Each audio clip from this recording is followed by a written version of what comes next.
माँ बाप के हिसाब से घरों में बाग नहीं लगेगा, आग लगेगी। इसका एक जीता जागता मैं उदाहरण दे सकता हूं आपको, कहो तो दे दूं?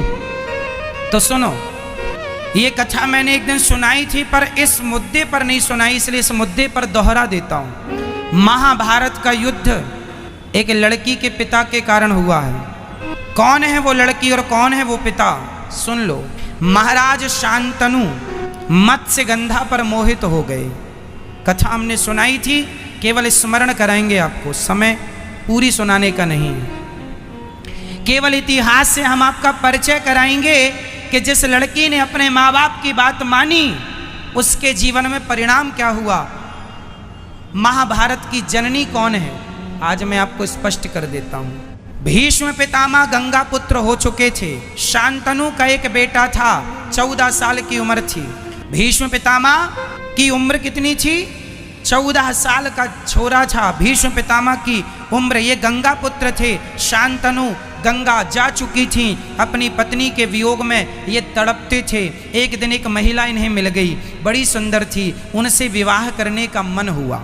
उसका नाम था सत्यवती। मत्स्यगंधा भी कहते हैं, योजन गंधा भी कहते हैं। कई योजन तक उनके शरीर से खुशबू निकलती है, इसलिए योजन गंधा भी कहते हैं। ठीक है, मछली की गंध आती थी, इसलिए मत्स्यगंधा भी कहते हैं। सत्यवती नाम है। सत्यवती एक केवट की बेटी थी, कथा हमने उस दिन विस्तार से सुनाई थी। तो केवट मतलब लड़की का बाप। चलो, अब लड़की का बाप चला हस्तिनापुर। हस्तिनापुर में महाराज शांतनु राजा थे। शांतनु तो अंदर थे। भेंट हो गई भीष्म पितामह से। उस समय भीष्म पितामह की उम्र कितनी थी, 14 साल के बच्चे से भेंट हो गई।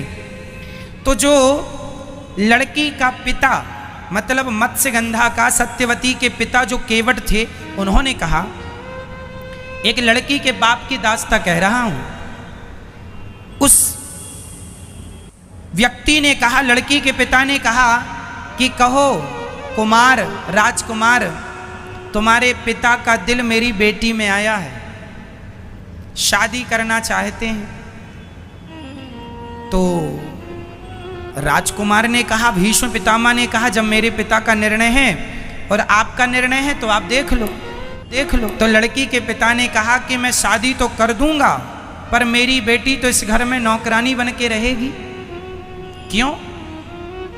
क्यों नौकरानी बनेगी, भीष्म पितामह ने पूछा। तो लड़की के पिता ने कहा, आप तो राजा के पहले बेटे हो, राजा तो आप ही बनोगे, और हमारी बेटी का जो बेटा होगा उसकी तो कोई पूछ नहीं होगी।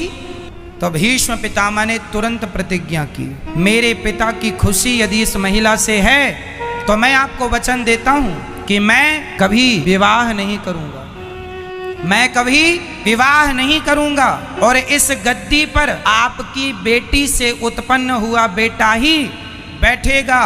ये देवताओं को साक्षी मानकर 14 साल के बेटे ने प्रतिज्ञा कर ली। इसी का नाम है भीष्म प्रतिज्ञा। सत्यवती के बेटे हुए, उनके कोई संतान नहीं हुई।